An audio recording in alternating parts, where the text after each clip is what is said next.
So first off, as I look to start this New Year's Eve video, I did pass a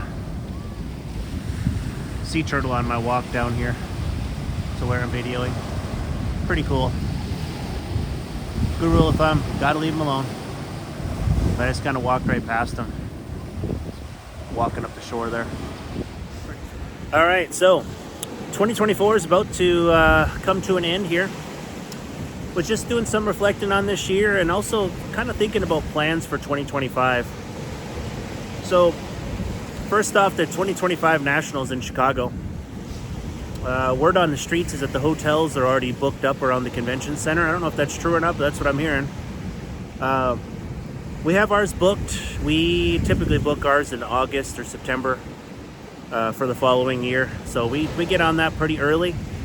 There's no penalty for cancellations or anything like that. So for us, it's always just kind of made sense to go ahead and get those reserves. We got a Primo hotel that's right across from the convention center for 2025. So looking forward to going to the National. Looking forward to either meeting many of you for the first time or running into some old friends here that are some passionate sports card collectors. So looking forward to that in 2025 for sure.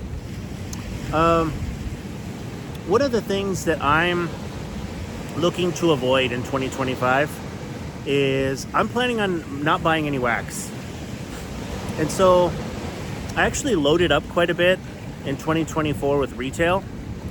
So for example, like Prism basketball, Topps Chrome basketball, stuff like that, I loaded up because I'm kind of a believer that if you believe in the class, even if it's just one big name player like a Wembanyama, then that's the year to load up on the wax because it just dries up and it gets really hard to get. Again, I'm not talking from an investment perspective per se. I'm talking more along the lines of, you know, if you want to buy some fun retail and have some legitimate chances at some big cards that you can add to your PC, I like loading up on brands like Prism, Topps Chrome, Optic, and things like that, and then just not opening them, you know? It's something where if the class doesn't pan out, you can always sell them later. Might take a little bit of an L, but I like loading up on during years where you got a big rookie class. I am not excited about this year's basketball class at all. You know, not to say that there isn't going to be a star or two from the draft. There very well could be. But guys like Shea and stuff like that, I'm just not. I'm not big into this class. Now I could end up being wrong, and if I am, and I enjoy watching some of those players later, I'll just buy some singles. So I'm planning on sitting out wax, especially, I don't buy any hobby wax, it's just too expensive for me. The risk reward just really isn't there. I get it, you know, people like spending disposable income on that kind of stuff. But I've just found over the years that, man, you can buy so many singles. When you start talking about a Prism box being $1,000, $2,000 for a box, I've just seen too many of those breaks where people are getting $50 worth of cards, maybe even less. I'm not about that. But, you know, the counter to that's going to be that, well, to get those super rare cards, you know, you got to buy hobby. But I've seen some pretty good pulls out of blasters too. So the one challenge to this plan, though, is that Prism football this year might be appealing enough where I need to buy some. I know the Bears suck this year. Sorry, Bears fans, but record-wise, they really suck. I still think Caleb Williams is a pretty good quarterback. I think they're on the right page with him. I think that long-term he'll be a good one. I think that J.J. McCarthy long-term is going to be really good too. I'm not sure if it's going to be with the Vikings. If I'm the Vikings, I'd probably franchise Darnold. So you don't want to lose him. I mean, you got 13 wins. You're going to take an L this upcoming week to the Lions when the Lions win the division. But 13 wins, you know, that's a solid season. It's hard to walk away from a quarterback like that. I'd probably franchise him. But I think JJ is going to be a really good NFL quarterback. I'm biased, of course. I'm a Michigan fan. So there's a couple right there that, you know, Prism football is going to be kind of hard to resist. So we'll see. But if I buy any wax in 2025, it'll be Prism football retail. I'm not going to mess with any of the other stuff. Again, this isn't like even really a value thing. This isn't like, hey, I'm suggesting you buy this stuff. Not it at all. Actually, This is just from a collector's perspective, where I'm basically just like, look, I don't like to spend a lot of money on wax, but for the price, Prism Football Megas or Blasters might be fun this year. We'll see. Other than that, I'm eliminating wax this year. I also am looking to continue to consolidate. Over the last couple of years, I've been, selling off some lower end stuff. And I've been, trading out of lower end stuff and stuff like that to get fewer and fewer cards. I'm planning on kind of continuing that process this year. I don't know, I just feel like, and you guys probably feel like this too. Let me know in the comments if you agree to this. But I don't know, I just feel like my house is getting smaller and smaller. Just feels like I just keep accumulating more and more stuff. And I want to kind of downsize. I find that I have more joy in having fewer cards, but having higher quality cards. I don't know, that's kind of where I'm at. With that said though, I'm going to say something that's going to be kind of contradictory, I guess.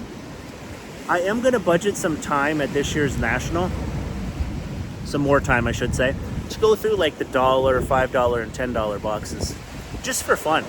I don't want to load up on low dollar cards, but I have found some gems in the past, and I noticed that this past year, I didn't really go through hardly any of those. One, there's a lot of people looking through them. But I found that, in the past, I do have a lot of joy in kind of going through those boxes. I'm going to budget some time, maybe some time each day, to go through those boxes this year. For example, one of the gems that I found that comes to mind immediately is that I found a Rudy Gobert Precious Metal Gems Red. It was numbered to 100 or 150, I'm not really sure. I bought it for like $2 or $3. And that was really just a fun find. I mean, any PMGs for super cheap, tend to be a buy, at least in my book. And, I think I sold it for like $120. So I paid a bunch of taxes on it and stuff, but yeah, looking for those types of things. I found a couple Denard Robinson, Michigan jersey autographs. I found some fun stuff. And then there's always the flyers. I found like a Reggie White helmet card that had like a piece of his Philadelphia Eagles helmet on it. I think it was numbered to like 100. Got that for like $3 to $5. I mean, you can't beat that kind of stuff. So I think just for the fun factor and the challenge of trying to find some diamonds in the rough, I'm going to spend some time doing that at the National. I just don't want to come home with like stacks and stacks of cards. That's what I'm trying to avoid.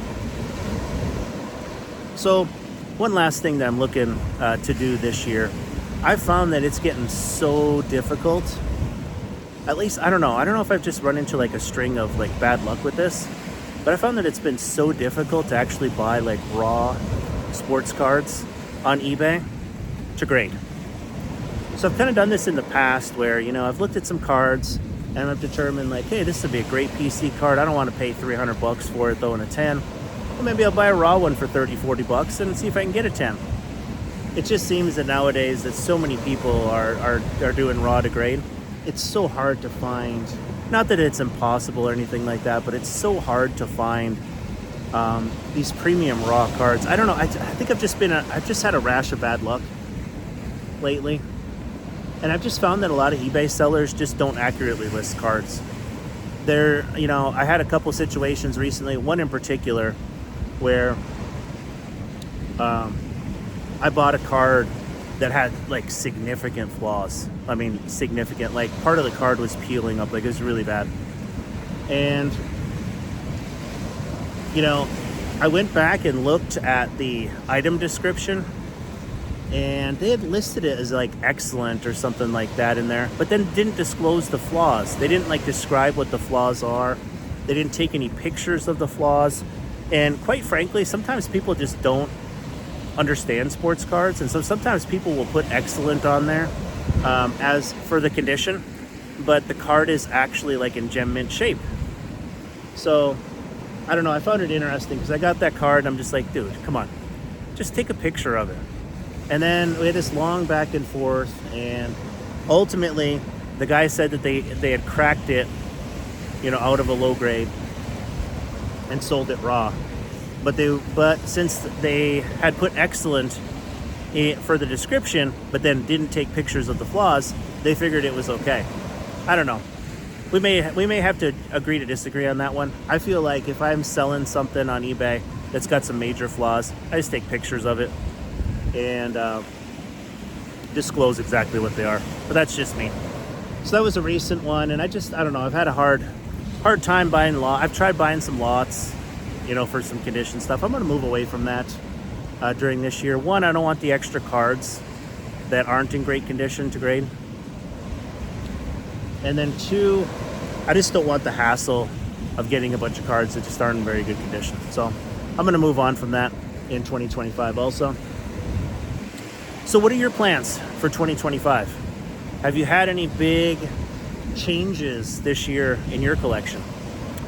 If you haven't already subscribed to the channel, by the way, if you'd consider doing so, that'd be awesome. And let me know what your plans are. Are you trying to put the finishing touches on a set? Are you starting a new PC? Are you looking to get out of cards? Whether all together or maybe just consolidate some. Love to see your comments. Hope everybody has a happy new year. Be safe out there today, and I'll catch you in the next one.